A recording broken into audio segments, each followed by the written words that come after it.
course that we're conducting in KLE JJMMC in association with Kasoga HTOGS and KLE Medical College. I welcome all the Kasoga office bearers, President Madam Dr. Rajashri Ma'am, Secretary Dr. Shobha Gudi Ma'am, Kasoga Patron Dr. M.G. Hiremat Sir, and guest speakers for today, Dr. Jamuna Ma'am and Dr. Uma Ma'am, and all the interns and MBBS students who have been a part of value-added course right from the starting of July that we have conducted. So I welcome you all. To start with today's session, I would like President of Kasoga, Dr. Rajashri Ma'am, to welcome and give the address now. Can we have the lighting of the lamp by Dr. Arun, please? Yes, yes, ma'am. Before we start, Rachana, sir will talk and then I will talk. yes, Hiremat ma'am. sir Yes, will give his address. yes, ma'am.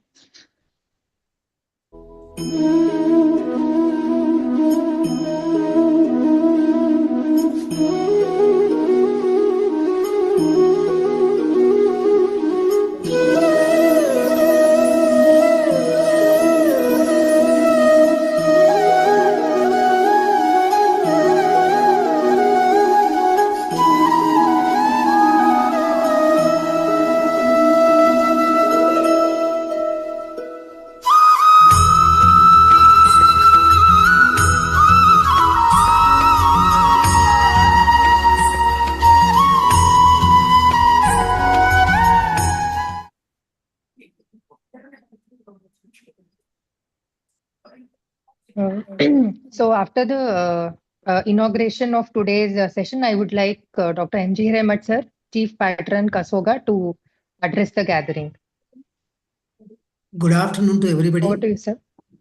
Thank you, Rachana, for inviting me. At the outset, I would like to bring the greetings from Kahir University, Chancellor Dr. Prabhakar Koreji sir, Vice Chancellor and Registrar, and Dr. V.D. Patil, Director, and from the organization of JJMMC, Principal and Medical Superintendent, from the organization of Kasoga, Dr. Rajashri Paladi and Shobha Gudi, and from the Association of HDOGS, the President Secretary. In fact, it is a great moment that 4 organizations have joined today for this special program. Why I am telling this as a special program is, for the first time in Kasoga, we are reaching out to the undergraduate students. I think the credit should go to JJMMC, HOD Dr. Shobha Bembalgi, and Organizing Secretary Dr. Rachana, who have made it possible. And I am proud that I was the founder principal of this college and I am the director of this college, that Kasoga has taken a new initiative to reach to the younger generation.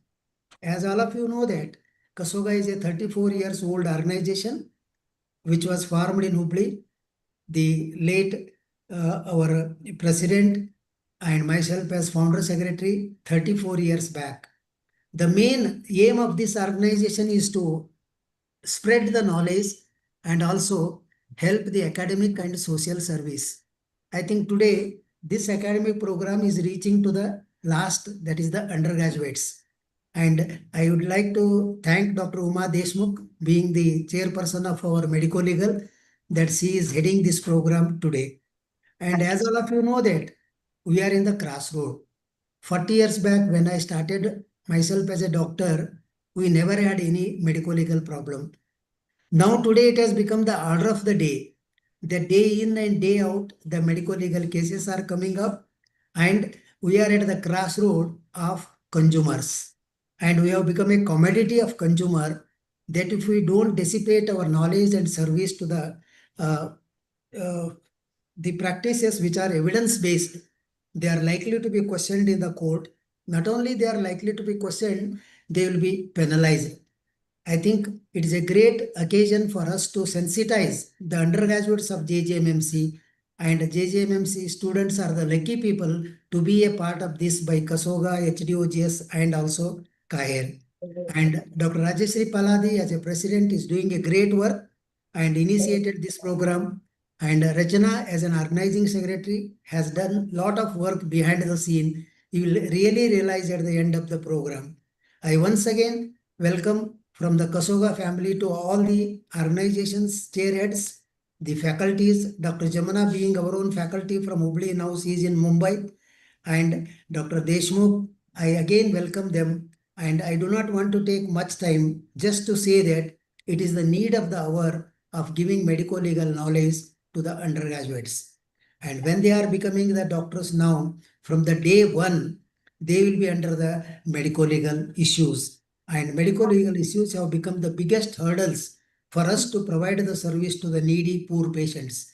I think a knowledge of this will go a long way so that we will not do any mistakes. The omissions and commissions can be avoided as much as possible. And my request will be do a legal practice and do a practice with a great knowledge. I think you will not be coming across to any medical legal problem. And today's our faculty will definitely highlight you. I also request Dr. Rajashree Paladi that I will be chairing this session for 1 hour. After 1 hour, I have got one more webinar. I request Dr. Paladi to chair the next talk. With Sir, these words, I thank you for giving me this opportunity. Thank you once again. Thank you, sir. Thank you for the brief introduction. So let's moving on with the next part of the session. I would like Kasuga President Dr. Rajashree ma'am to please address the gathering and give the presidential note. good afternoon, everybody, and my pranams to all assembled here. Respected Hiramat sir, you have always set in a trend, and this is another trend that we are reaching out to the youngest of our audience that we can possibly reach out to, that is the undergraduate students. I heartily congratulate the organizers of today's event having thought such a novel concept, that because medical legal aspects is one thing which the undergraduates are not familiar with in their routine form of course of teaching, and the undergraduates and the postgraduates should understand from the beginning itself what it means to have a practice based on evidence and based on ethical measures. And hearty congratulations to the Kaher University, the Hubli Dharwad University, and of course our own Kasoga for having teamed up for this unique motto. As sir has already briefed, I needn't say much about how this is very important and significant. We are doing the pedagogy programs for the postgraduate students in the form of training, and this is another extension for the undergraduate teaching. And it gives me immense pleasure to say that tomorrow we complete the 100 days of our performance in Kasoga, and we have already done more than 103 programs in Kasoga till now.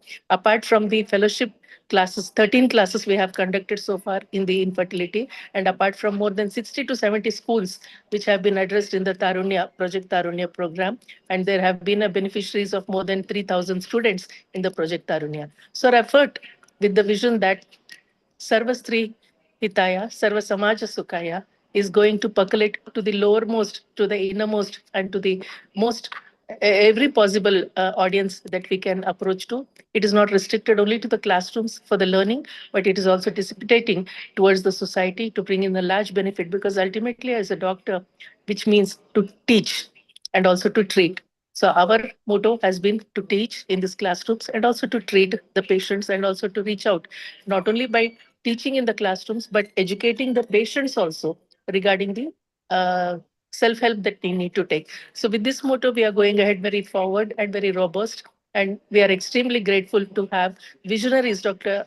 M.G. Hiramat sir, who have set in such a big mark in the national foxy that we try each day to keep up to his image and to keep up his protocol that he has set in, and to keep up the honor and strive that we bring in a lot of credibility to the organization which was set in by Dr. Hiramat sir.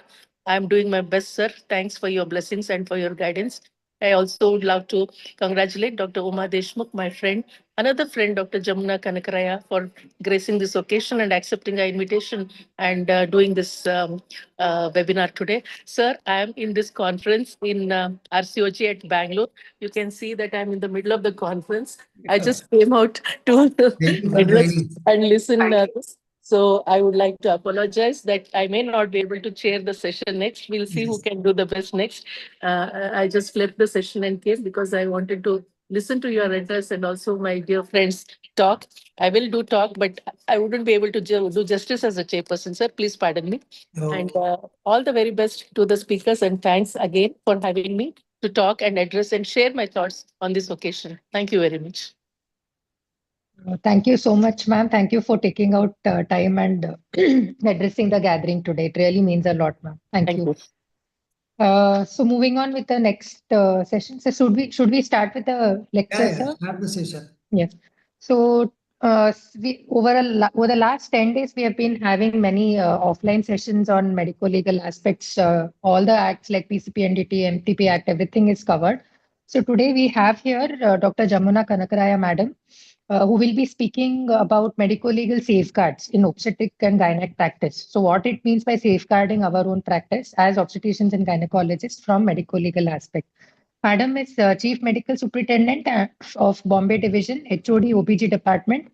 She was previously working in Hubli in the railway hospital. From the past 2 years, she's been transferred to Bombay and she's working from there. We're really happy to have you here, ma'am. Over to you, ma'am. Thank you, Rachna, for your kind words. Shall I share the presentation? Yes, ma'am. Yeah.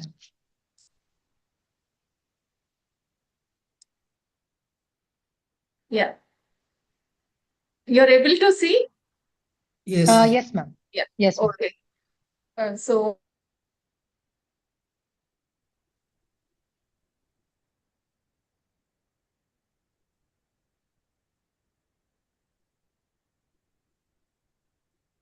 Ma'am, your screen is stuck.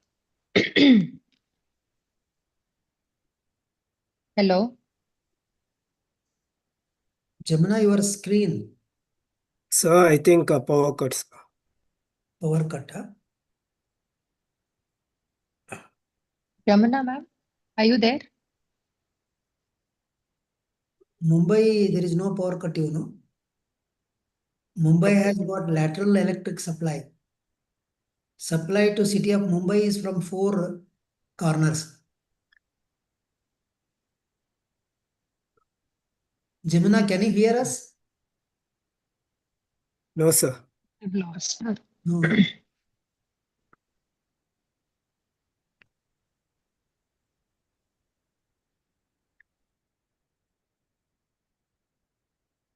Ma'am has logged out, I think.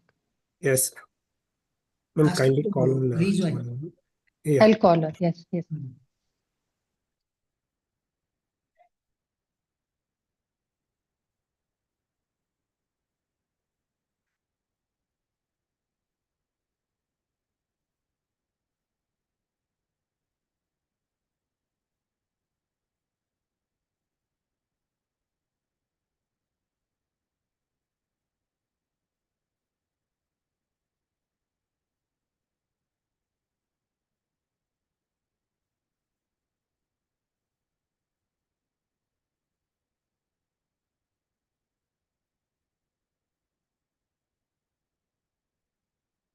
Can you hear Jamuna?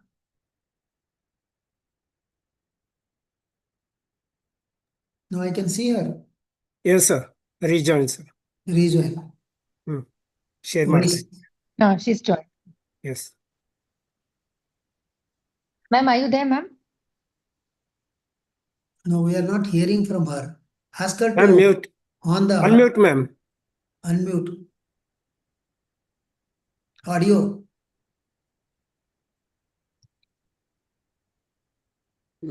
Yes, ma'am. Yes, ma'am. yes, yes. Yeah, we can We hear can you. hear you, ma'am.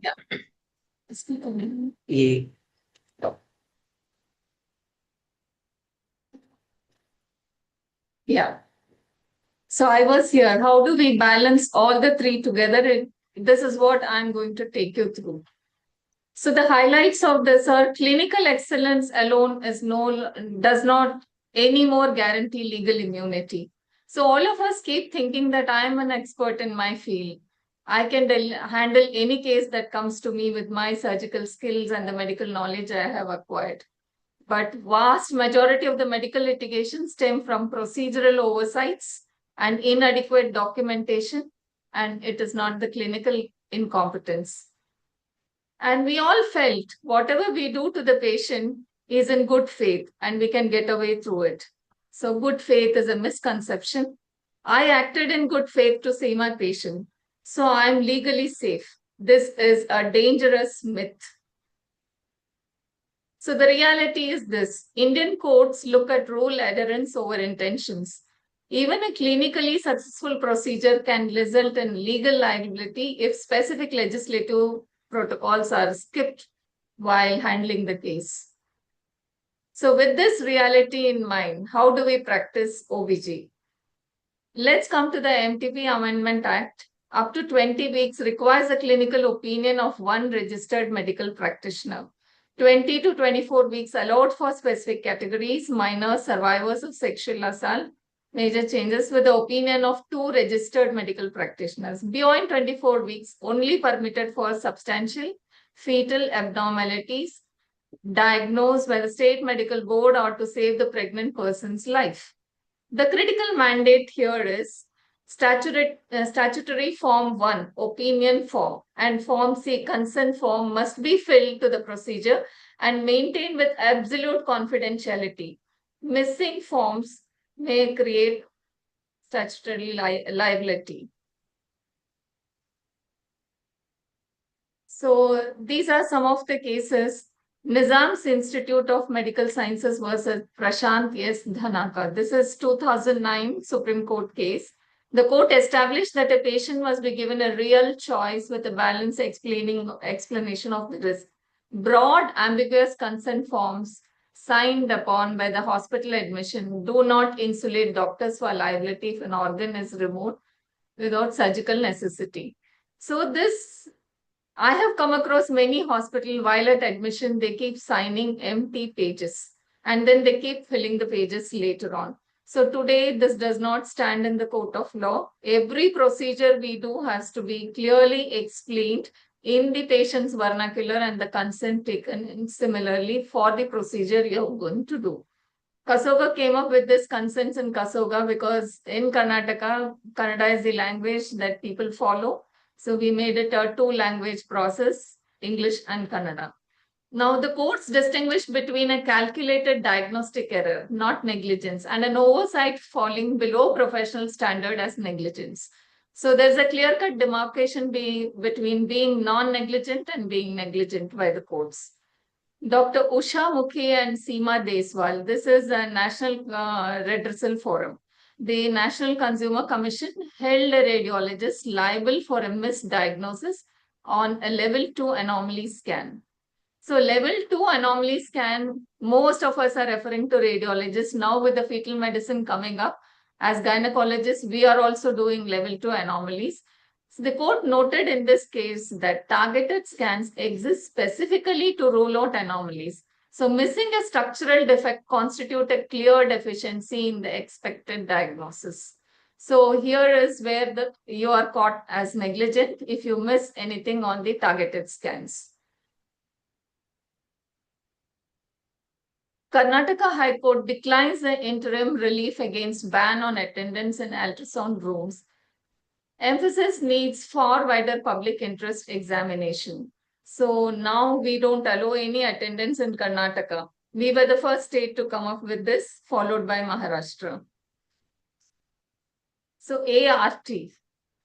I am giving only the gist in MTP because you had already offline classes. So what does medico-legal boundaries say in ART? There's a mandatory registration of all the clinics and banks with the National Registry. And one should strictly adhere to the age limits, 21 to 50 in male and 21 to 55 in males. What safeguards you in this pretext? It is a comprehensive documentation which you make while handling the case. It becomes very important when it comes to the legality of the cases. And one has to make the consent audits regularly in your hospital so that your documentations are proof to the documents you have made. Jacob Matthew versus State of Punjab. This states that protects doctors from arbitrary criminal arrest. Supreme Court ruled that a criminal case cannot proceed unless a competent independent medical board confirms the gross criminal negligence. So don't be under the impression that once the case goes to the court, the judge orders based on his purview on the case. It is always a medical board which confirms the gross criminal negligence. So we are protected by this Jacob Matthews case versus State of Punjab. Why does litigation happen in OBG? What are the arenas where we are more prone for litigations? So 75% of the claims in OBG are obstetric claims, which includes tubectomy or sterilization failure, birth asphyxia, procedural timing errors, delayed emergency cesarean section, traumatic newborn babies. When you come to gynecology, they account to 25% of the claims in OBG. These include post-operative or intraoperative surgical complications, inadvertent ureteric or bowel injury during a hysterectomy, performing surgeries that extend beyond the patient's explicit consent. This is a very important parameter to be noted. Whatever consent you have taken, you cannot go beyond the consent you have taken. This is made very clear. So let's also discuss something on what will we do if we have to do something to save the life of the patient. There's a different criteria for that. So critical factors in medical negligence. The court outcome depends on non-clinical factors. So we have to remember this. We are clinically strong, but yet we have to face the court. What does the court see? It always sees the non-clinical factors. Well, what are these? If it is not written in your chart, it just means that it did not happen. So we cannot give an explanation unless we have not documented it. Documentation is so very important. Failure to completely explain a procedure, its potential complications and available alternatives. So for every procedure you do, you have to give them a cafeteria approach of all the facility, all the procedures. That can be an answer for the problem which the patient has come.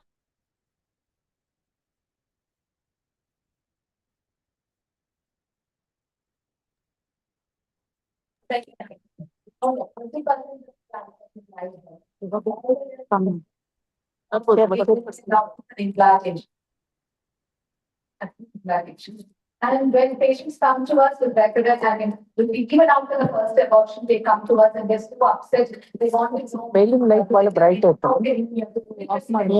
Oh, yeah, okay, why is something wrong? They want to find out that why it happened, which happened again. So this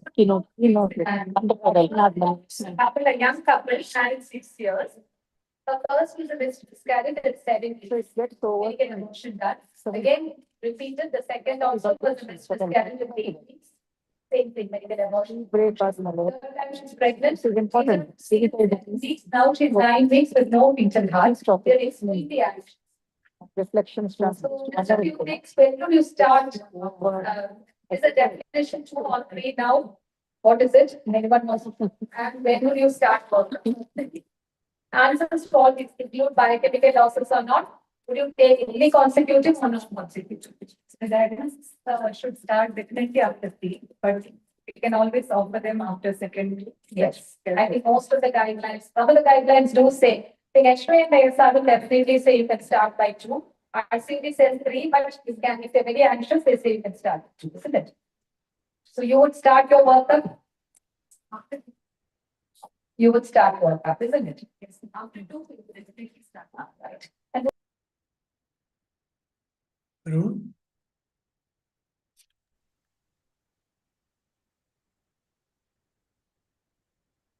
Jamuna ma'am, are you there? Hello.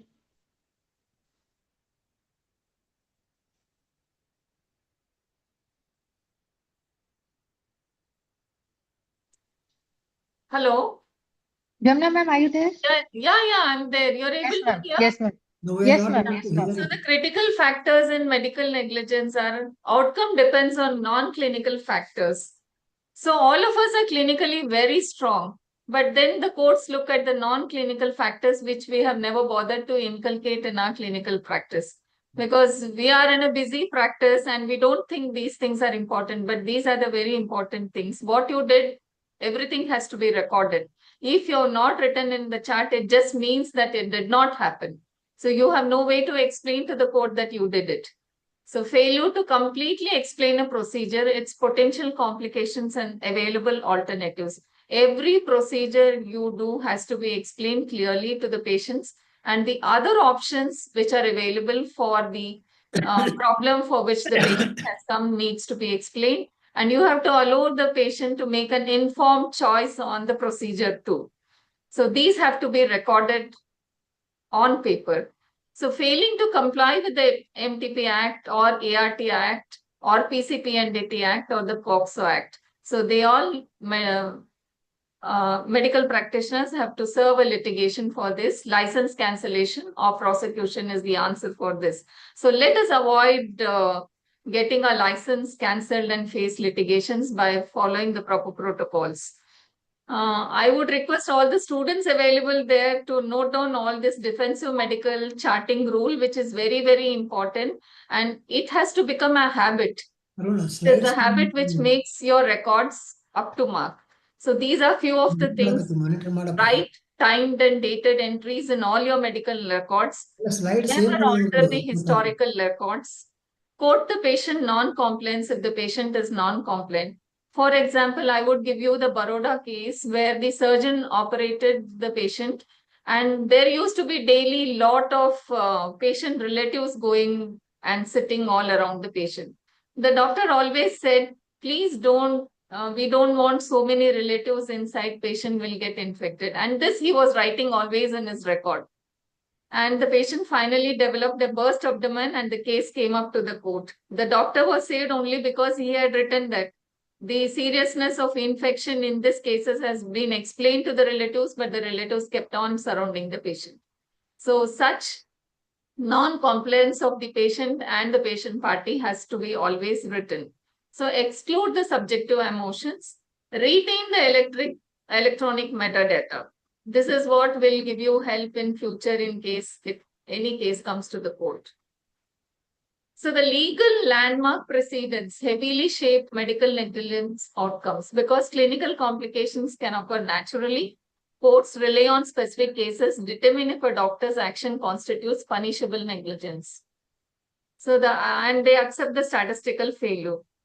So there are clinical intentions, but our clinical intentions should go hand in hand with the legal boundaries and Article 21.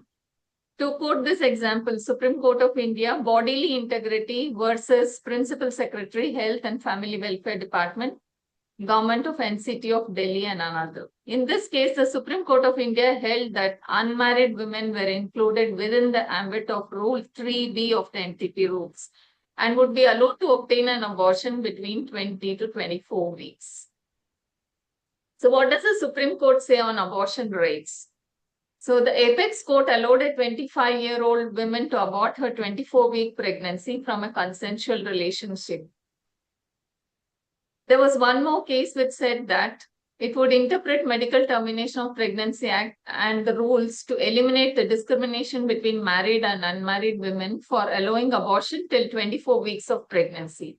So no one can force a woman to continue a pregnancy against her will. This is a Supreme Court order. It was very recently, this order was given very recently on April 24, 2026. So when we are counseling the patients, we have to be aware of all these things and accordingly counsel them. Husband consent is not mandatory for termination of pregnancy. An adult woman's consent alone is sufficient under the MTP Act. Reproductive autonomy is protected under Article 21 of the Constitution. Case reference is the case versus the Principal Secretary, Health and Family Welfare Department. This is from the Karnataka High Court. Hysterectomy permitted for women with severe intellectual disability. Having said this, can every woman with severe intellectual disability be taken up for hysterectomy? The court finds procedure in a best interest after the medical board report. At the end of it, these are the few things which could be subjected to it: severe intellectual disability, irregular menstrual cycles and infections, multidisciplinary medical board recommend surgery. So every case which we are taking up has to have a multidisciplinary medical board recommendations. And the court here exercises parens parte jurisdiction. That means in a case of severe mental disability, it is a government which becomes the guardian in this case, because these are the people who are, most of whom is managed by the state government, and they act as the guardians, and these cases are under this jurisdiction. To quote an example, one fine day I had got a call from a doctor stating that this patient has been coming to me for so many years, and I know the patient for last 20 years. She has a granddaughter who is mentally not sound. Now the grandmother says that parents are somewhere in Bangalore, so they cannot come. And because she is in the care of the grandmother wants a hysterectomy for this granddaughter. So on what grounds, I asked? Because she is severely severe intellectual disability.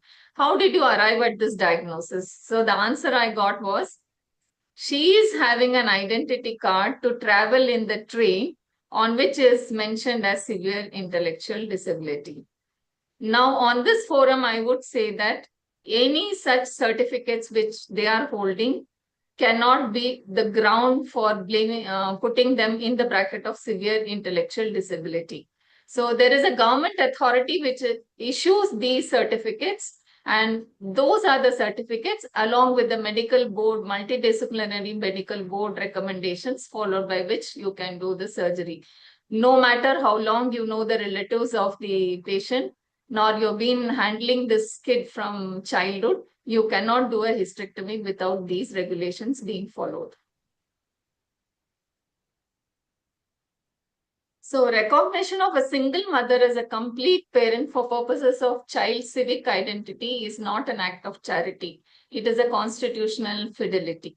So even here, single mothers have to be respected and they have to be given the rights they owe to. Never perform a late-term abortion beyond statutory limits without a formal order from a High Court or the Supreme Court. So, Suchitra Srivatsa versus Chandigarh administration. This is a Supreme Court judgment. Women's right to make reproductive choices is an integral component of a personal liberty under Article 21. So, consent of a pregnant woman with a mental disability cannot be bypassed easily. Even if a patient has cognitive challenges, a doctor cannot terminate a pregnancy based solely on an institution's or guardian's demand without verifying the rigorous legally defined parameters of the consent. There is a right to terminate pregnancy on grounds of rape. This was the Uttarakhand High Court, which allowed termination of 28 weeks fetus, citing the right to live with dignity as the reason. So Karnataka High Court allows hysterectomy for women with developmental disabilities after medical board's recommendation. So the context. A case involving significant bureaucratic delays and non-compliance to statutory timelines for handling an emergency MTP request for a survivor. This is another. When you follow the rule, there is a problem.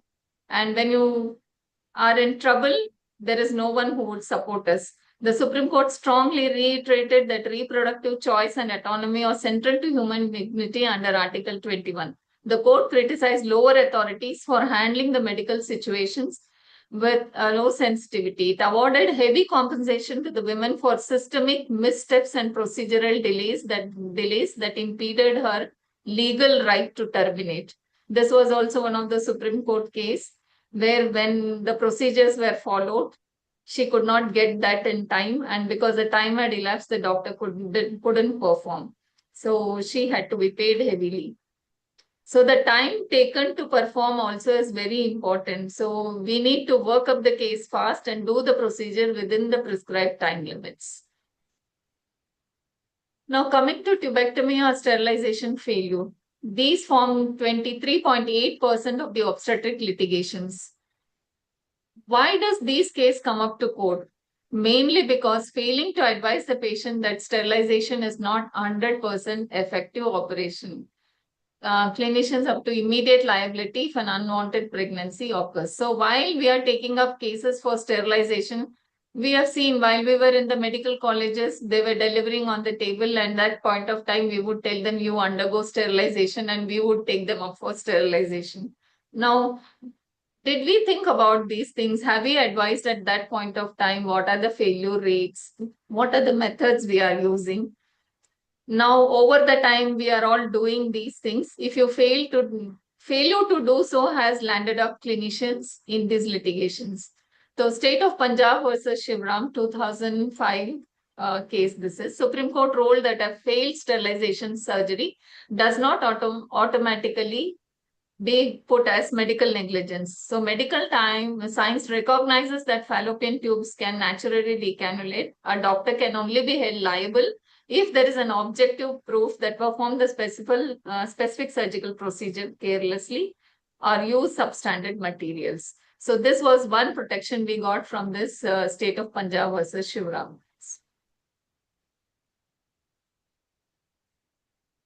This is a case of birth asphyxia and delayed C-section. So 10.2% of our claims are because of birth asphyxia and delayed C-sections.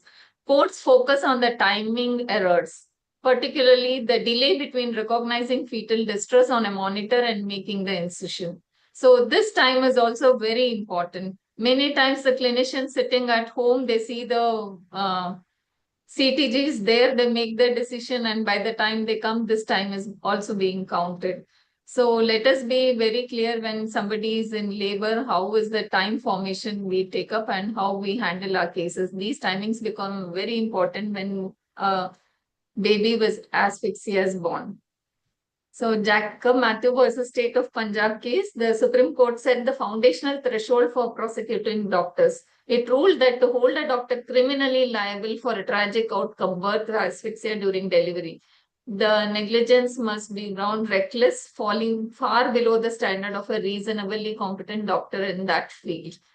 So don't be under the impression that our professors like M.G. Hiramat's skill will be taken as a criteria for deciding cases on you. It will be like this. A reasonably competent doctor's execution will be considered when it comes to the court.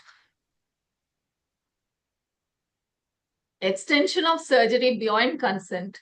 So 2.6% gynecological claims are because of this reason. This happens when a surgeon performs an additional unauthorized procedure, like removing a non-emergency ovary during a planned fibroid removal without explicit pre-arranged consent.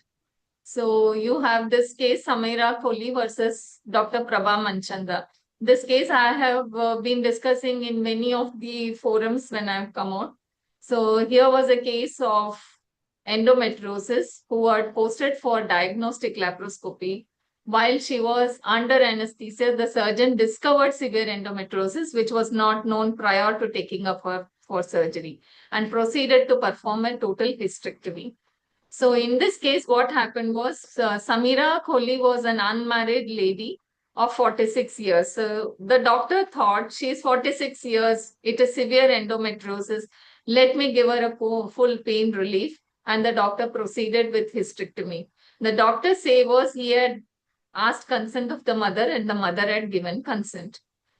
And in the record, she was an unmarried woman. But later on, the case came up to the court that her fiance came and he said, we were about to marry after this surgery. Now you have rendered my fiancée motherless. She cannot anymore have a child. This was what the case came up, and the records were seen. In the records, it was only diagnostic laparoscopy and a hysterectomy was performed.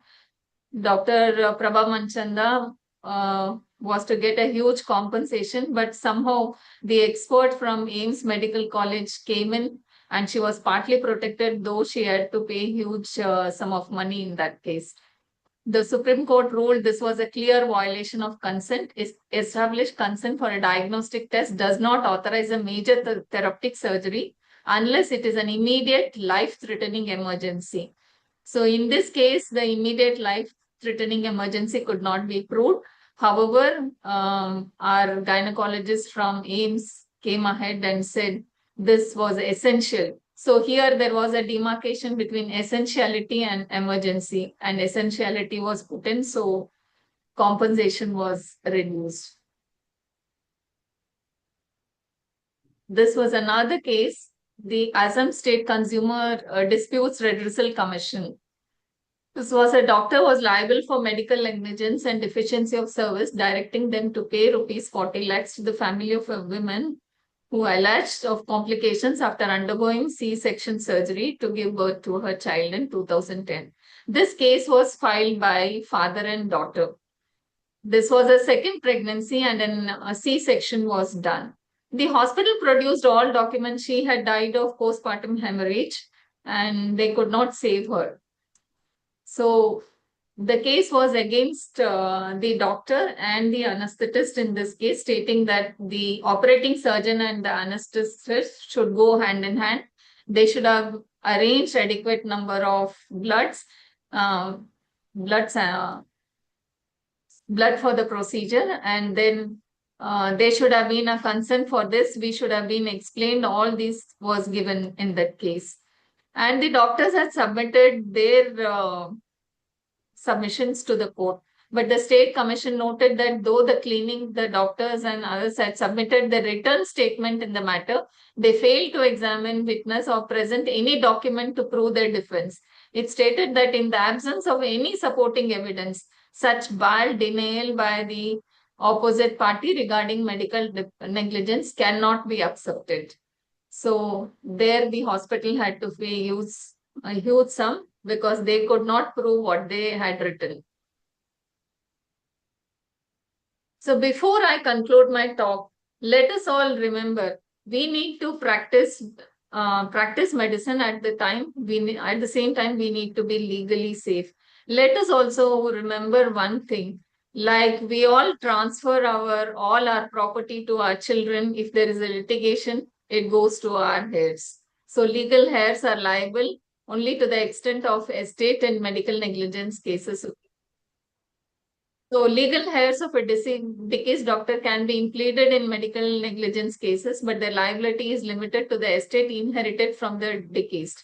So we should be knowing this. So instead of passing on these things to our heirs, let us practice a safe, legally safe medicine.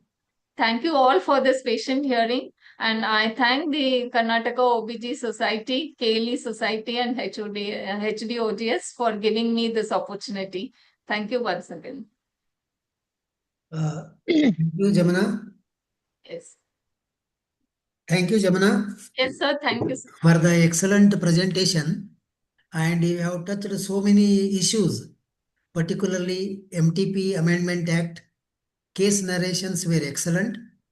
And MTP laws, which have taken large, the changes in the last few years you have narrated.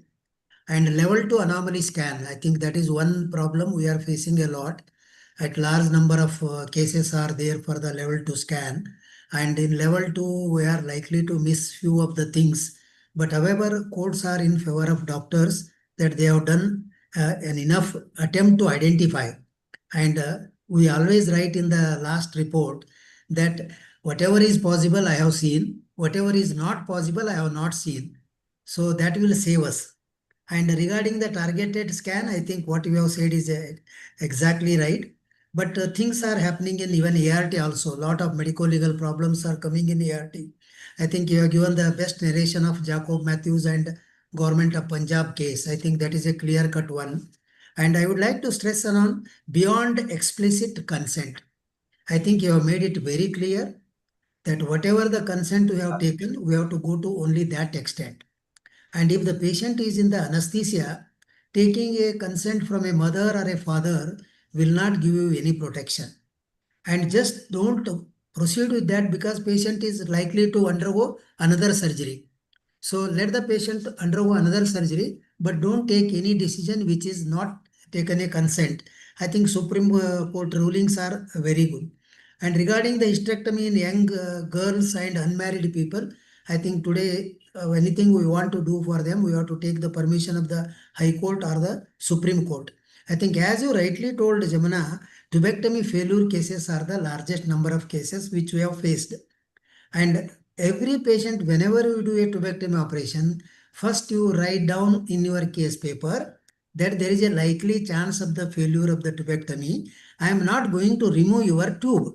I am retaining your tube. And tube has got the excellent blood supply that it can recanalize and you can have a child. But whenever you miss your pregnancy, get checked up. If pregnancy is confirmed, you come back to me. I will remove your pregnancy. I will do abortion and I will do again tubectomy. I think that is the best thing what you can tell. And about birth asphyxia and delayed C-section, I think we are going to face this a lot. And as a clinician today, we have got so many things that we are not supposed to give a very bad baby to any mother who will suffer throughout her life. And regarding removal of the other things during incidentally seen, for example, you are doing a cesarean and you find myomas. So without taking the consent, please don't remove the myomas, because cesarean myoma is a very safe one. But having identified earlier is the best. Removing like ovarian cyst and endometriosis, temptation is always there, but we should not do it. I think Dr. Jamana has done an excellent presentation. She is very clear. I am happy that our undergraduates are benefited. Thank you, Jamana, for talking from Mumbai. We are proud that you are a HDOGS person and you have served our HDOGS for a long time, and even the Kasoga. Thank you very much. Over to Rachana. Yes, sir.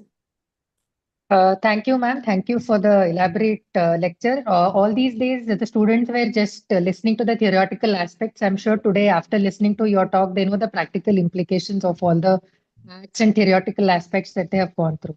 Thank you so much, ma'am. Thank you, Rachna. Thank you. Without me wasting much time, going to the next part of the session, I would like to welcome Dr. Uma Deshmukh, madam, who is currently the Medicolegal chairperson of Medicolegal Committee, Kasoga. Ma'am will be speaking about Consumer Protection Act and Clinical Establishment Act rules and regulations that are in place, so that we know the medical legal aspects of the consumer protection as well as the clinical establishment. So what is it like what are the rules and regulations that we have to follow to establish a clinical hospital or nursing home and all those things, and the medical legal aspects from OBG point of view. Ma'am, we welcome you to today's program. I would like Dr. Uma ma'am to start with the next topic. Thank you. Over to Thank you, you. ma'am. Rachana.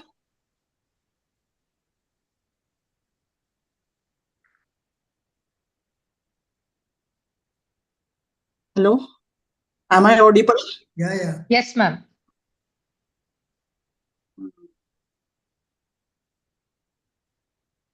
You can go ahead, Dr. Uma. Yes, sir. Thank you very much, sir, giving opportunity to present the case. And this is medical legal case scenario in obstetric and gynecology, Consumer Act 1986 and 2019, and Clinical Establishment Act 2010, rules and regulations. Sir, actually, why every obstetrician must know the law? Every obstetrician will face the complaint. It is a statistical certainty across a 30 years career, not a reflection of competence. Good treatment alone is not enough. The court cannot see your clinical judgment. It can only read your case sheet. Documentation saves more doctors than memory. 3 years later, you will not recall the case, but the record will. And courts judge records, not recollections. Oral testimony without a supporting entry carries almost no weight. If it is not documented legally, it was never done. Why litigation against doctor is rising? Consumer awareness. Medical services fall squarely under the Consumer Protection Act since 1995. Social media, a single post reaches thousands before you know a complaint exists. Rising expectation. A live healthy baby is now assumed, not hoped for. High risk obstetrics, older memories, ART pregnancies, obesity, diabetes, more complication, but same expectations. Corporate and private practice.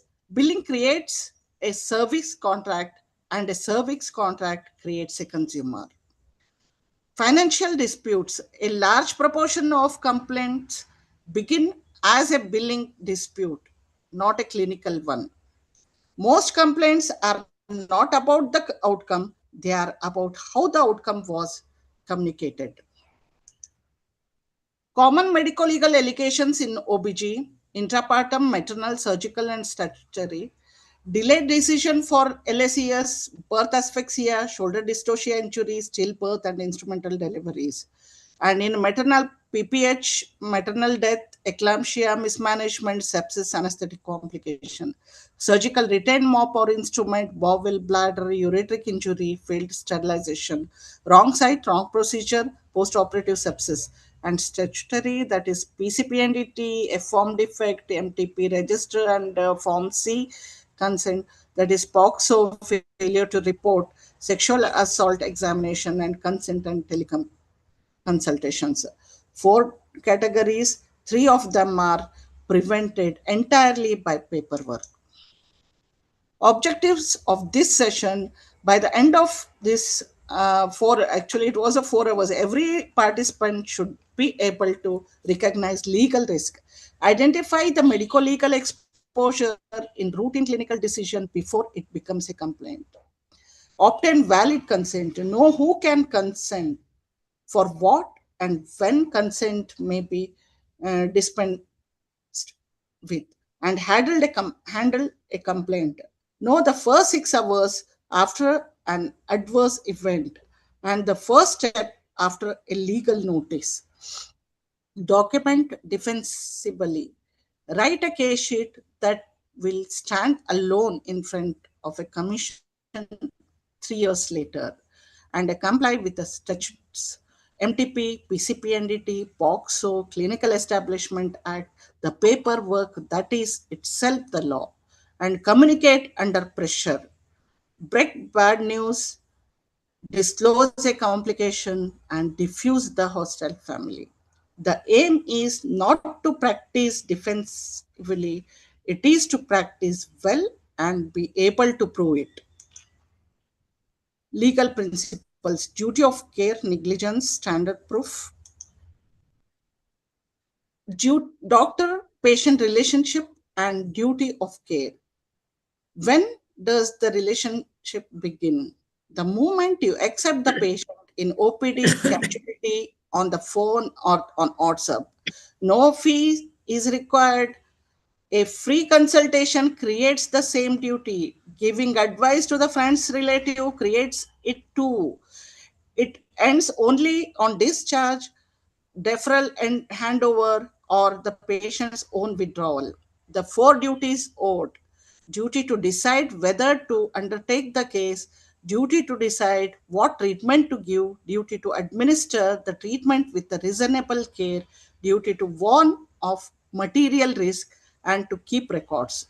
The 3 ingredients of actionable negligence: duty of care existed, breach of that duty, damage caused by the breach. All 3 must be proved. Break the chain at any point and the claim fails. The standard of care, Bolam, Bolito, Jacob, the madam, all this, some case scenario she has explained. Civil, criminal, professional, burden of the proof, and res ispa locutor. That is, the thing speaks for itself. The burden shifts to the doctor. He must now disprove negligence. Applies when the event does not normally occurs without negligence. The thing was under the doctor's exclusive control and the patient did not contribute to it. A normal rule, the complainant must prove negligence. Ordinarily, the expert evidence is required. A bad outcome alone proves nothing. Where the record is complete, the doctor rarely has to say more. Where res ispa is routinely applied in OPG, retained mop or instrument, wrong blood transfusion, wrong side or wrong procedure, baby exchanged, burn from dithermy plate. In these 5 situations, you start the case having already lost the presumption. That's why the thing speaks itself. The medical records, the doctor's only witnesses. 6 qualities of defensible record. Contemporary, written at the time, not reconstructed later. Legible. An illegible note is treated as no note. Dated and timed to minute in every emergency entry. Signed with a name and registration number, not an initial. Complete, including the negative finding and refusals. Unaltered, never overwrite, erase, or use correction fluid. How long must you keep them? Outpatient record, 3 years, according to NMC regulation. Inpatient and medico-legal records, minimum 5 years. 10 years is safer practice. MTP records, 5 years. PCPNDT form F, 2 years. Records of minor until 3 years after attaining majority. Any case under litigation, preserve indefinitely. Patient is entitled to copy within 72 hours of the request. Refusal to supply records within 72 hours is itself deficiency of service independent of the treatment. Electronic records, photograph and chat message. Electronic records are admissible. Section 65B of Evidence Act, now BSA 2023, an electronic record needs a certificate of authenticity from the person in control of device or system. The timestamp cut both ways. An EMR audit trail proof you saw the report at 3:10 a.m. It equally proves you saw it and did nothing until 6 a.m. Never backdate. The data record the edit. Photograph and videos. Clinical photographs need separate written consent stating the purpose. Record, teaching, or publication faces must be masked for teaching use. Never store patient images in a personal phone gallery. WhatsApp and chat, fully admissible. Archive, never delete. Assume every message will be printed and read aloud. Use the dedicated clinic number, not a personal one. Every digital act is time-stamped. That is your best defense and also your worst enemy.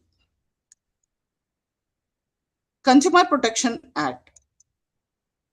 How doctors came under consumer law? Consumer Protection Act enacted medical service not expressly mentioned. Doctor assumes they were outside its scope.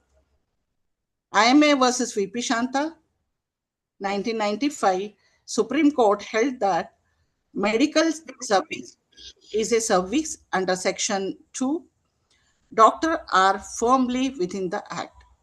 2005, Jacob Matthew versus State of Punjab, criminal protection requires gross negligence plus an independent expert opinion before arrest. 2019 Consumer Protection Act 2019, that is replaces the 1986 Act. Higher pecuniary limits, e-filing, mediation, and product liability, and act against misleading advertisements. IMA versus VP Shantas 1995 is the judgment that made every fee-paying patient a consumer. Who is consumer and who is not? Is a consumer any patient who pay a fee, however small? A patient whose bill is paid by an employer, a government scheme, and a patient treated free of charge in a hospital where others pay. The service is not free in law. Legal hires of a deceased patient and a beneficiary of a service, even if another person paid, is not a consumer. A patient in a hospital where every service is free for every patient without exception. Government hospital service rendered wholly free of charge. A person availed service for a commercial commercial purpose, and a nominal registration fee is enough to create a consumer relationship. Even outside Consumer Protection Act, civil criminal remain fully available. Though we are working in a government hospital, Hiremat sir, still many have put consumer cases on Consumer Protection Act, but some they are not aware of that. So they have put the cases are going on. When we are proving that we have not taken any amount, then it is dismissed. Then they have again they have gone to civil court. Criminal. Not being a consumer is no protection. It only changes the form, never the duty. Where a complaint is filed and within what time? District Commission up to 50 lakhs, State Commission 50 lakhs to 2 crore, and National Commission above 2 crore. A complaint filed in a 2026 may concern a delivery you conducted in a 2019. Deficiency of service, not only bad treatment.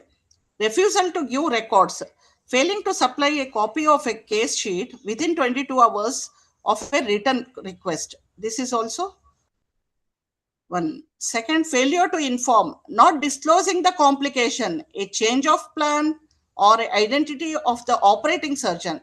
This also again deficiency service. And substitution of surgeon. You have taken the consent for a one consultant operation done by the another without informing the patient. A frequent and easily proved allegation. And charging beyond estimation, bill extending the quoted package without written explanation or a revised consent. The failure of infrastructure, non-functioning ventilator, absent blood, defective equipment where the service was advertised. But poor communication, rudeness, refusal to explain, or failure to counsel recognized heads in the several awards. Deficiency of service needs no expert witness. Your own case sheet is the evidence. Negligence versus complication. Here the complication is defensible, but the negligence indefensible. A recognized risk of a correct performed procedure explained beforehand in the consent form and recognized promptly when it occurred, managed by accepted standards and disclosed honestly to the patient and the family, recorded fully, including the adverse event itself. But when the negligence occurs, risk never explained or the consent absent, complication not recognized for hours or days, warning signs charted but not acted upon, and management below the accepted standard, complication concealed from the family, and record thin, altered, and created afterwards. The same bowel injury sits in either column. What decides it? It is the consent, the time of recognition, and the honesty of record. You are not judged on whether the complication occurred. You are judged on what you did next. Landmark judgment every obstetrician should know. IMA versus VP Shanta, medical service is a service under the Consumer Protection Act. Free treatment in the hospital that charges others is still a service. Foundation of all consumer litigation against doctor. Jacob Matthews versus State of Punjab. Bolam adopted India. Criminal prosecutions needs gross negligence plus an independent doctor's opinion. Police may not arrest a doctor routinely. Samira Kohli's or Prabha Manchan. Consent must be real and valid, obtained from the patient herself for the specific procedure. A relative cannot consent the for the competent adult. The madam already has told about this consent for the diagnostic laparoscopy. They have done the hysterectomy with the consent of her relative. It should not be done. And a state of Punjab versus Shivram, also madam told, failure of sterilization. The Samira Koili is the judgment most often cited against obstetrician. Read your consent form against it. Unfair trade practice and misleading advertisement. Here also, Consumer Protection Act 2019 created the Central Consumer Protection Authority, which can act against the misleading advertisement in its own motion. No patient complaint is needed. Never guarantee an outcome in speech, in print, or on website. A guarantee is a contract.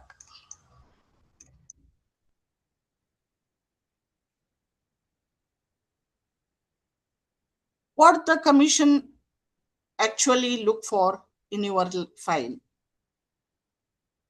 Was there a valid procedure, specific signed consent? Is there legible admission note with a working diagnosis? Are the vital signs charted at the reasonable interval throughout? Is every abnormal finding followed by the documented action? Are the times of decision, information, and intervention recorded? Was the qualified person available and did he actually attend? Was the complication disclosed to the family the same day? Is the discharge summary complete, honest, and signed? Are there any alteration, overwriting, or added pages? Was the record supplied to the patient when asked? 10 questions. If your file answers all 10, you will almost never lose. The Clinical Establishment Act,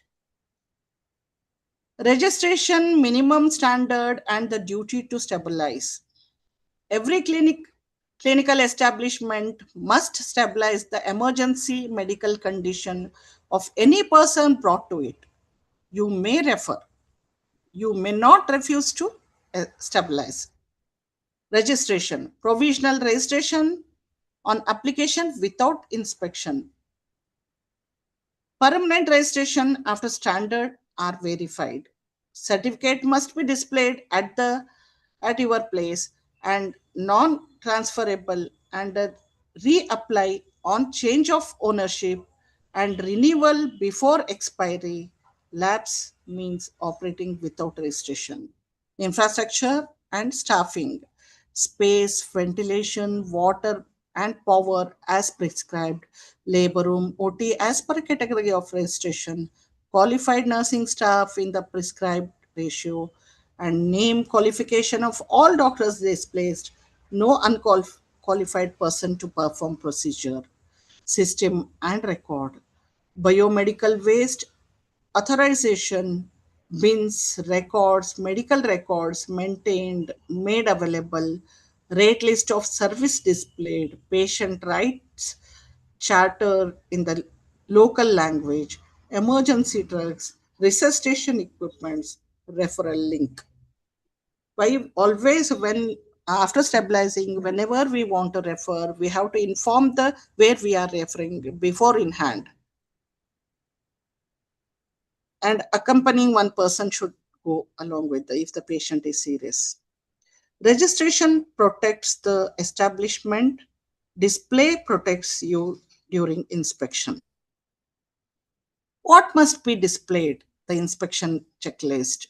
Registration certificate, doctor's name qualification, MTP center approval, biochemical waste authorization, grievance readdress officer, then rate list service, PCP identity declaration bond, blood storage license, patient right charter, fire safety and building clearance. An inspector begins at your notice board, not at your case sheets. Walk your own reception once a month. Consent forms. What makes one valid? Poor consent. Printed in English for the patient who reads only Kannada. I consent to any procedure the doctor thinks necessary. Signed after pre-medication or after shifting to OT. Signed by the husband when the patient is conscious. Blank spaces for the procedure, name filled in later. No named risks, no named surgeon, no witness, taken by the nurse who cannot answer question. Valid consent in the language the patient actually understand. The names, the specific procedure, no blanket wordings. Names the material risk in plain words with numbers. States the alternatives, including doing nothing. Names who will perform the procedure, taken by the doctor, unhurried before sedation. Signed by patient, doctor, and witness, dated and timed. The consent is a conversation you record, not a form the patient signs. Special consent situation in obstetrics. Unconscious patient, life-saving, the proceed under the emergency doctrine, record the incapacity, the urgency, and the second doctor's counter signature, take the relative's consent additionally. Minor below 18, guardian consent is required, plus the minor's assent. For MTP in minor, guardian consent is mandatory under the MTP rule. Mentally ill and unsound mind, guardian consent with the incapacity recorded, and follow the Mental Health Care Act 2017, where an advance directive or nominated representative exists. Extension of surgery found intraoperatively. Samira Kohli, you may not extend beyond consent unless it is life-threatening. Close, revive, counsel, reconsent, reoperate, convince is not a convenience is not a defense. Sterilization. Consent of the person undergoing it alone. Spousal consent is not legally required. Failure rate must be stated in the form. Refusal of treatment or the disagree against advice. Record the advice given, the risk explained, and the refusal in the patient's own words with her signature and witness. Never extend a surgery for convenience. Close, counsel, reconsent. It costs one more anesthetic and saves a case. Penalists under the Act. Operating without registration, non-compliance with the standards, operating without registration, monetary penalty, accelerating on repetition.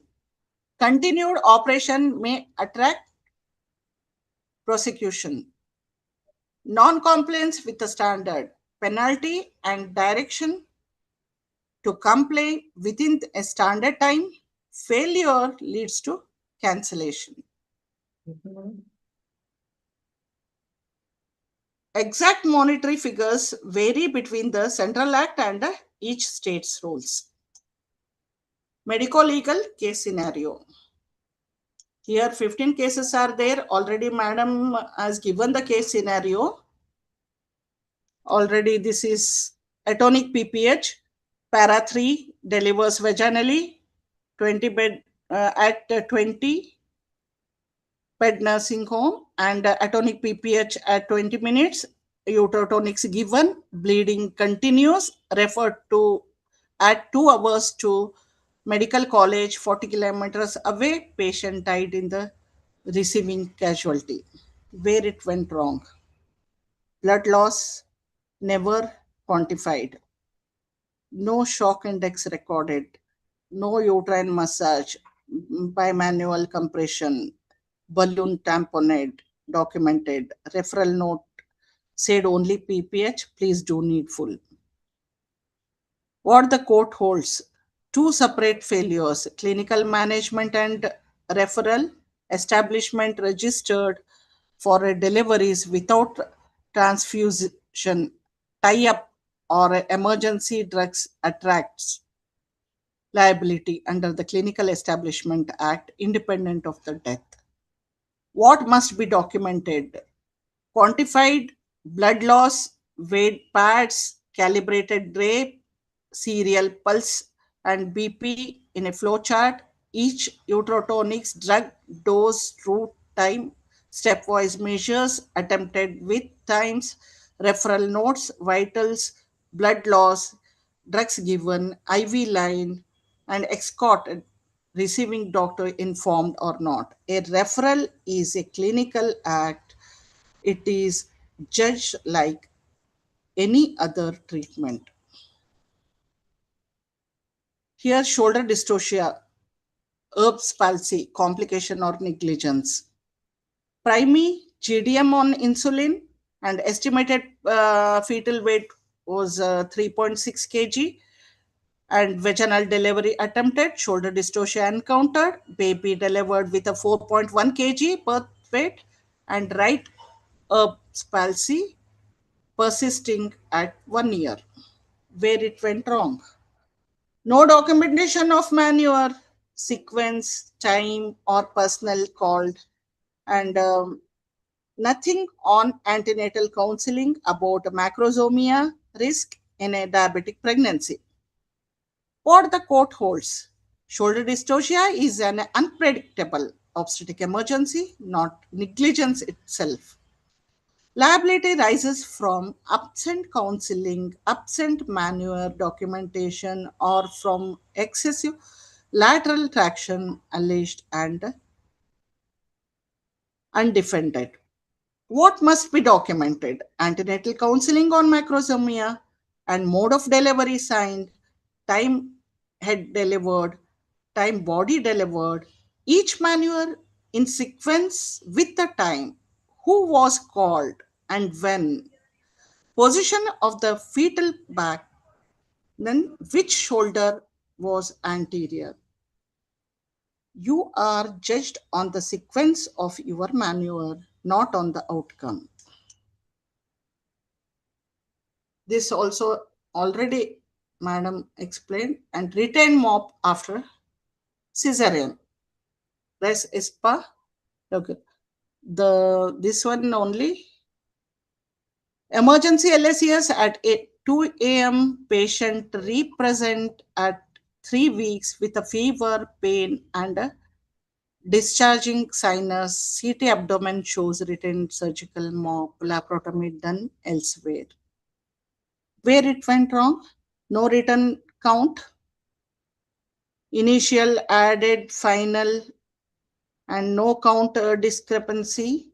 Protocol, radio opaque mop not used. Here always when we'll see in a OT, we have to check before doing the operation and after before closing the abdomen. What the court holds? Classic res ISPA locutor, the thing speaks for itself. Burden shifts to the doctor and hospital to disprove negligence. Defense on the nurse counted fails. The operating surgeon carries ultimate responsibility. What must be documented? Count sheet signed by two persons, scrub nurse and circulating nurse. Counts at 3 points: before closure of uterus, before closure of sheet, and before skin. Any mops added mid-procedure entered immediately, and radio opaque mops used and stated. And if count is incorrect, X-ray before shifting and documented. Only radio opaque mobs and a signed count sheets stand between you and strict liability.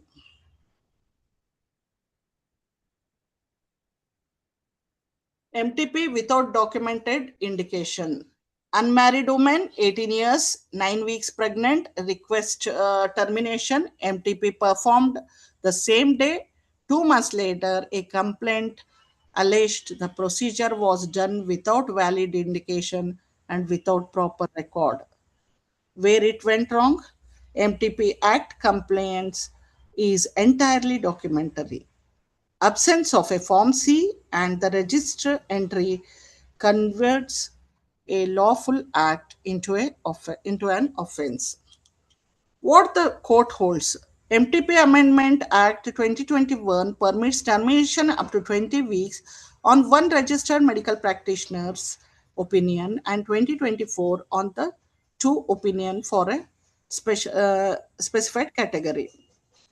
Contraceptive failure now applies to any woman, not only married woman, but absence of Form C and the register entries is the punishable offense irrespective of the clinical correctness.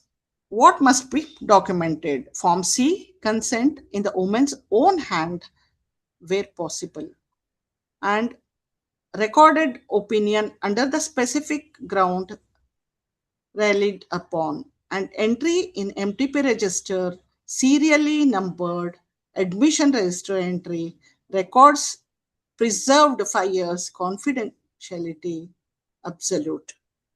In MTP, the register is the law. Clinical correctness will not save an unregistered procedure. Pregnant minor POXO, MTP consent, mandatory reporting. 16 years old girl attends OPD with her mother, 12 weeks pregnant, requesting termination. Mother says the boy is 18 years and that they will settle it in the family, and ask the doctor not to involve police. Where it went wrong? Failure to report is itself an offense. Section 19 POXO makes reporting mandatory for anyone with knowledge.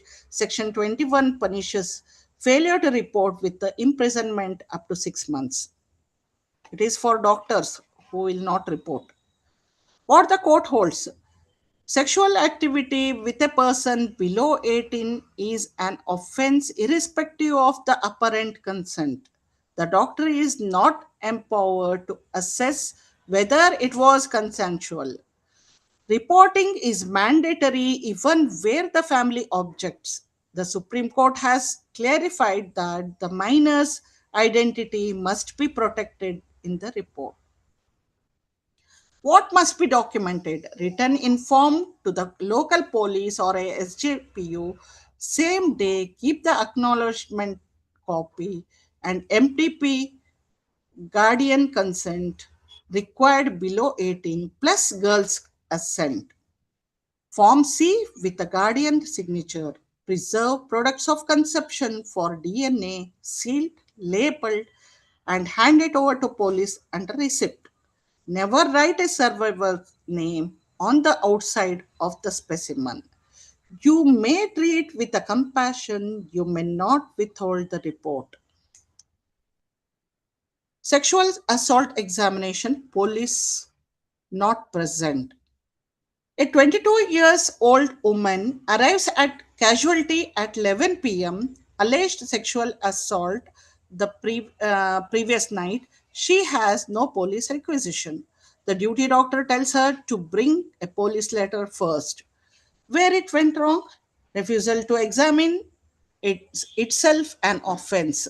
Section 357C CRPC, now BNSS Section 3797, obliges every hospital, public or private, to provide free immediate first aid and treatment to survivors of sexual offense. Failure is punishable under the Section 166B IPC BNS equivalent.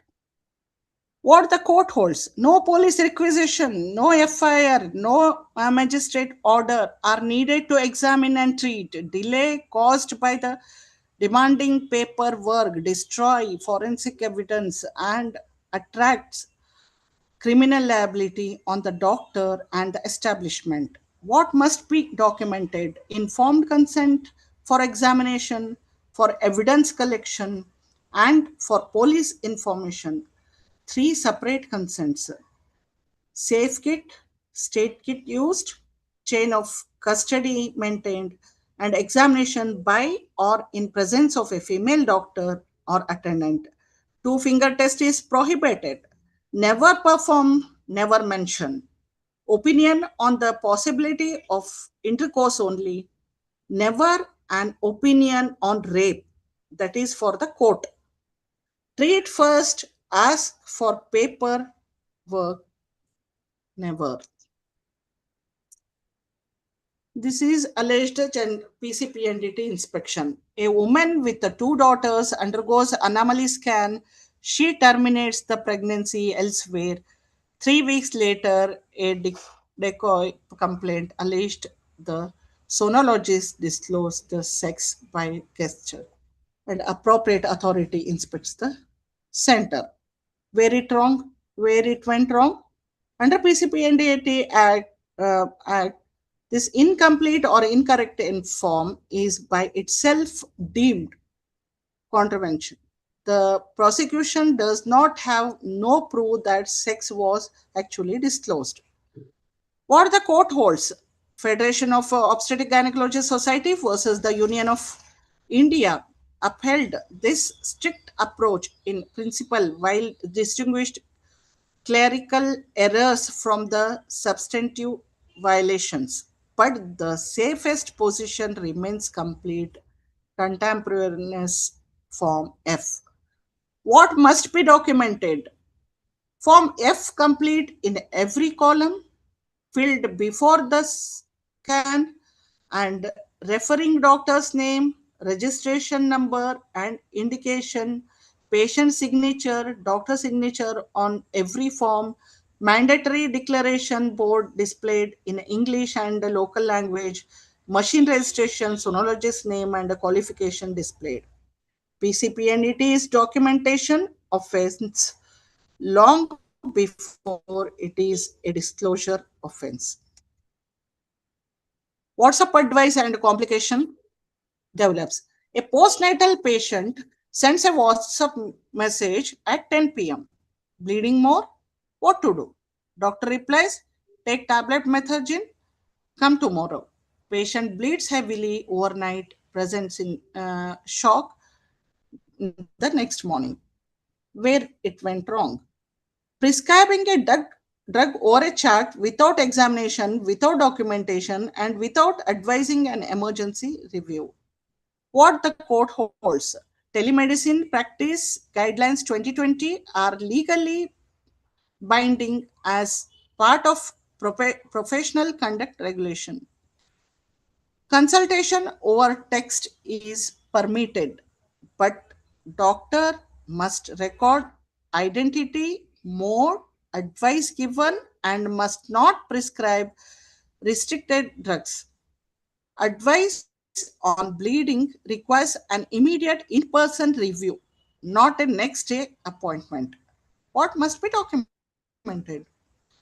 Record every teleconsultation in a patient file, date, time, mode, advice. Verify patient identity at the start. State red flag symptoms and when to come immediately. And never give reassurance for bleeding, pain, fever, or over chat, and archive chats. Do not delete. The doctor-patient relationship is created the moment you reply. Documentation must follow it there. Wrong blood transfusion. Two postnatal patients with similar names in an adjacent bed, 1 unit of packed cells in a transfuse to the wrong patient. She develops a hemolytic reaction. This will happen in a busy government hospital patients or a heavy where the patients are more and the patients' names are same. Without, they will call with the husband's name. Where it went wrong? Identification by bed number, and by calling out the name, no cross check of a blood number, a unit number against the compatibility report at the bedside.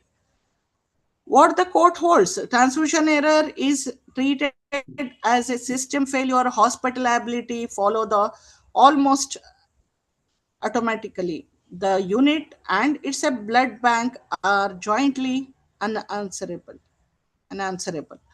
And documented protocol plus a signed checklist is the only defense. Two-person bedside identification against the wristband.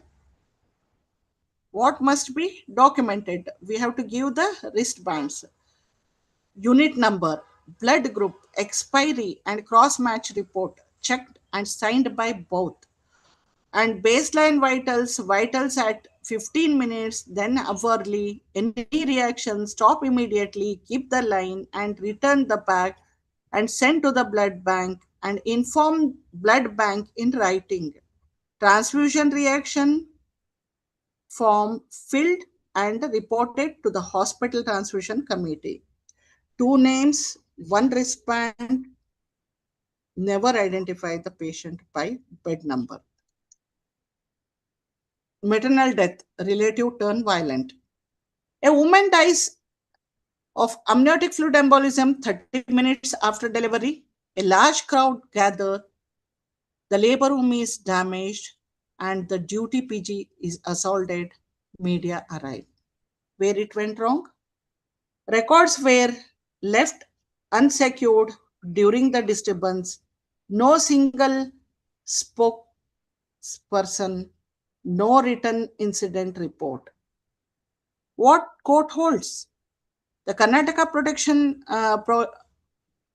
Prohibition of Violence Against Medicare Service, that is Personal Act, the corresponding central provisions make such assault a cognizable, non-bailable offense with up to 3 years imprisonment and recovery of double the property damage.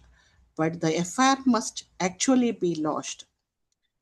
What must be documented? Secure the case sheet immediately, photocopy and log the original, and write written FIR the same day. Do not settle informally.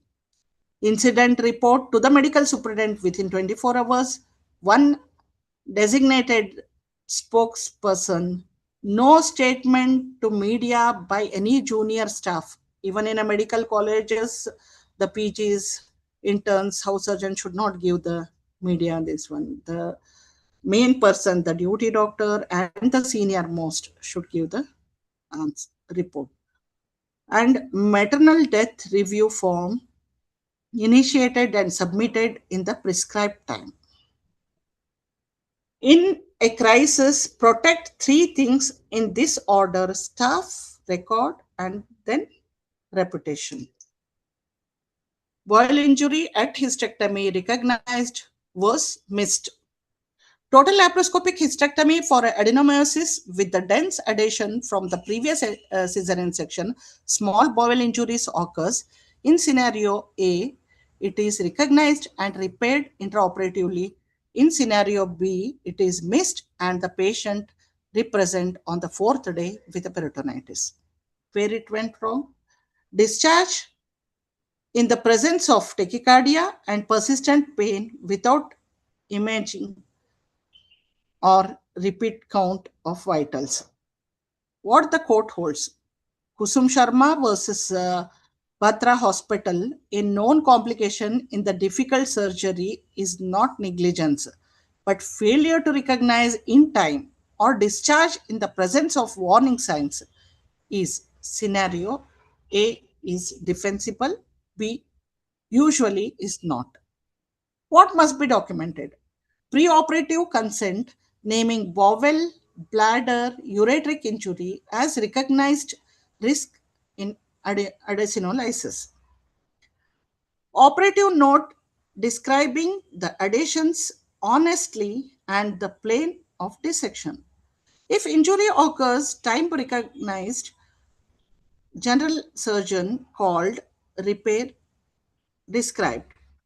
Patient and family informed the same day. Post-operative vitals charted any tachycardia or persistent pain. Investigate before discharge. Discharge summary that names the complication. Never conceal it.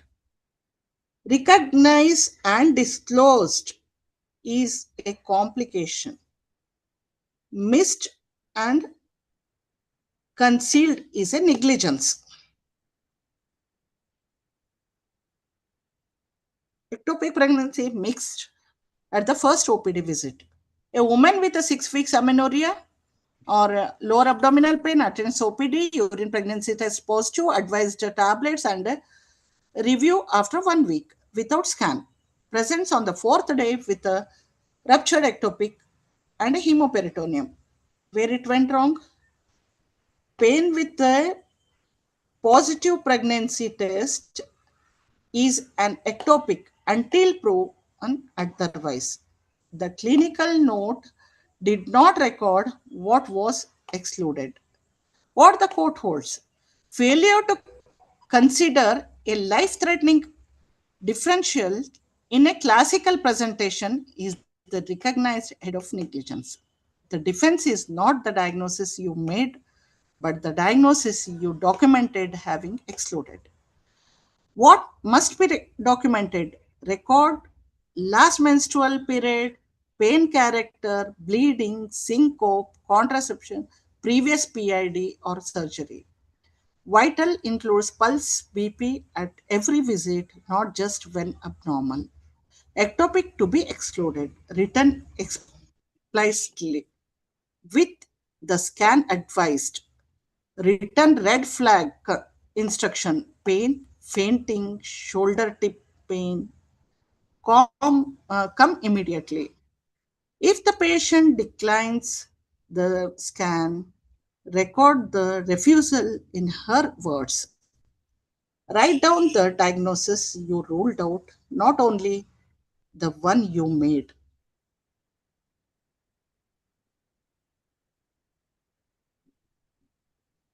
Sir? Yeah. Hello, sir. ಹೇಳಿ madam. ಇಲ್ಲ ಇನ್ನ ತಗೊಳ್ಳೋಣ ಇನ್ನ ಸಾಕ್ I think this you can ಈಗೆಲ್ಲ you can conclude. ಅದೇ ಯಾಕಂದ್ರೆ ಇದು conclude ಮಾಡಿ. ಹಾ ರೀ sir. Will not overdose them. ಅದಕ್ಕೆ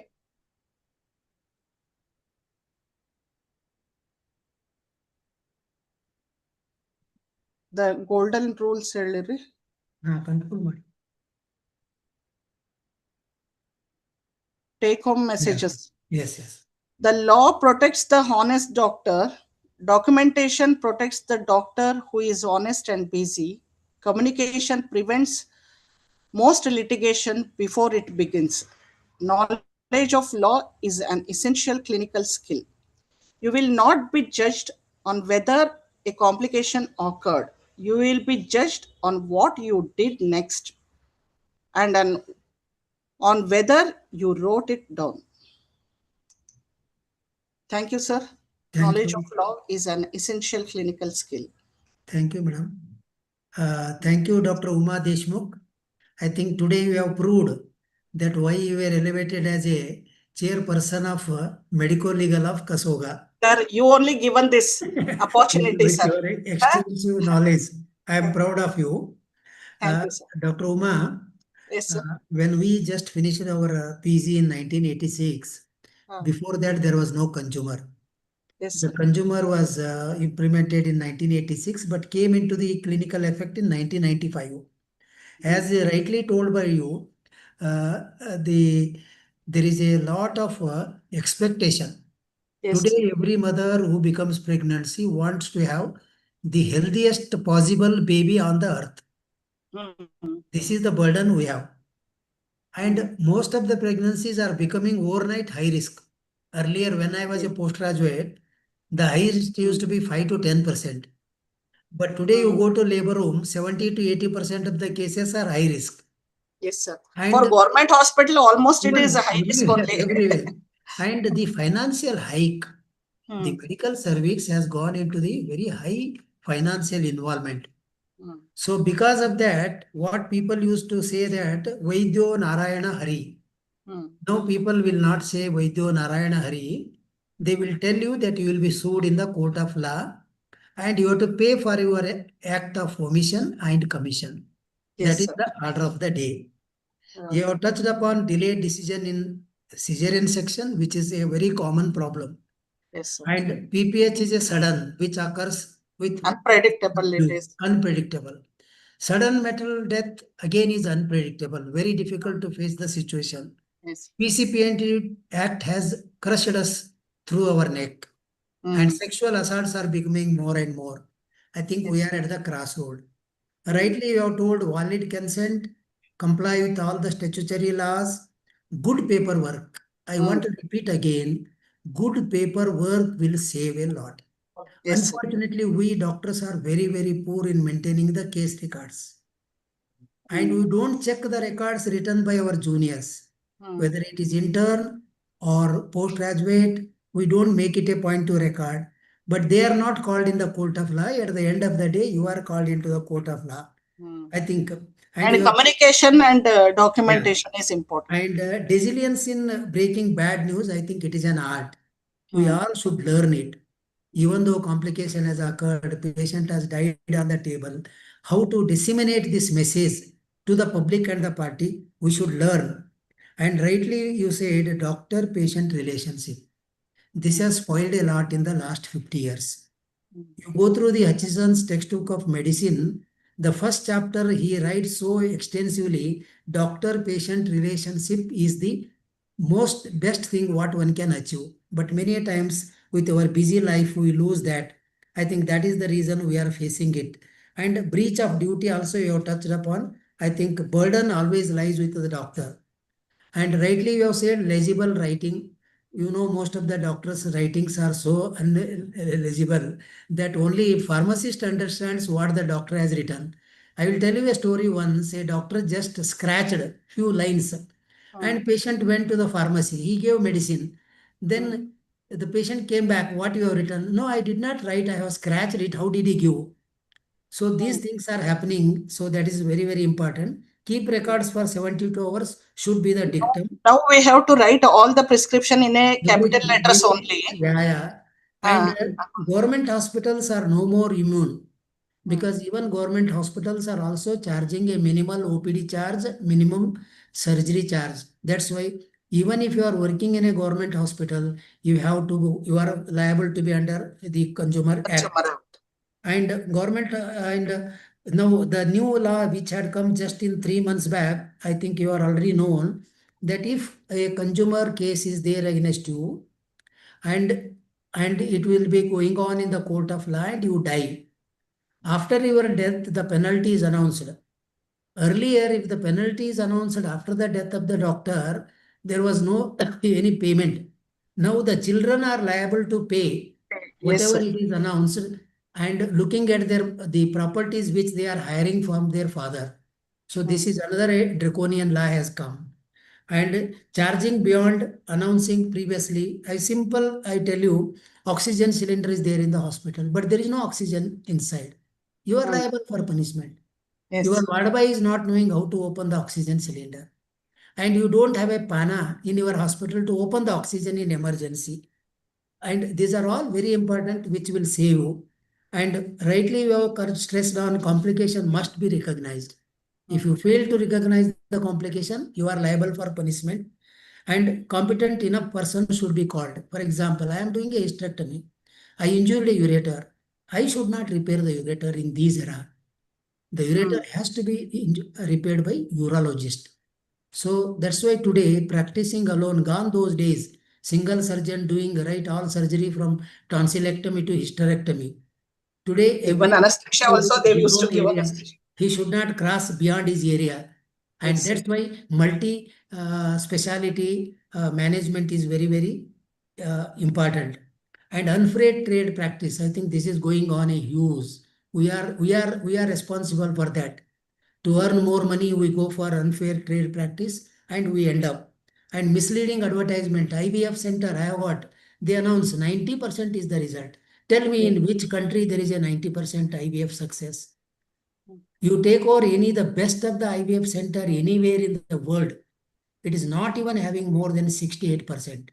But I see the advertisements day in and day out, 98% the success rate. I think these the doctor should give. And rightly you are stressed on never give any guarantee to anybody. Say that there are complications and exclaim them. And common mistakes and negligence are very. I think one point probably both of you missed to tell us is a checklist.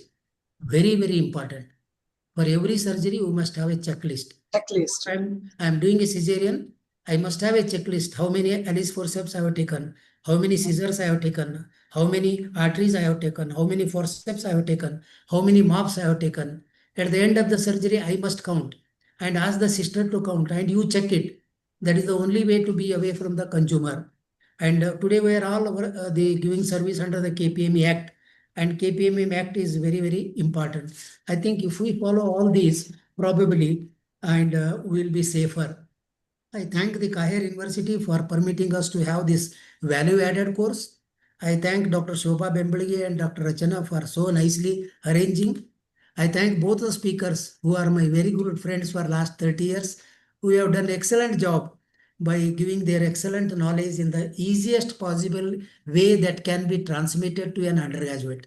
I think today our JJMMC undergraduates are lucky people that they have been exposed to this type of program through our JJMMC and Kahir University. I think it is a history in the Kasoga that Kasoga has not only reached the consultants, postgraduates, and the practitioners, we have also reached the undergraduate students by having this value-added course of Medicolegal session.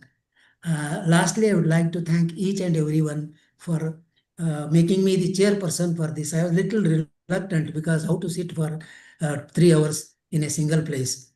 So Rachana was after me that like today the CL and I'm sitting in my chamber to conduct this program. Thank you. Thank you. I'm very happy that wonderful session has been completed today.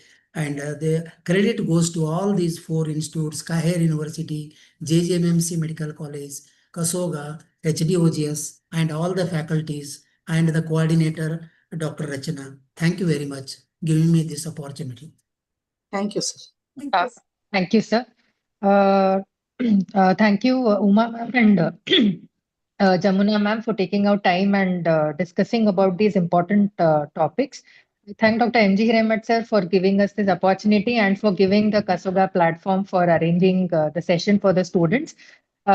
This feedback that I had from the students was they were really enjoying all the online sessions. And today, after listening to both the guest speakers, I'm sure students will have a more wide horizon knowledge of medical legal aspects.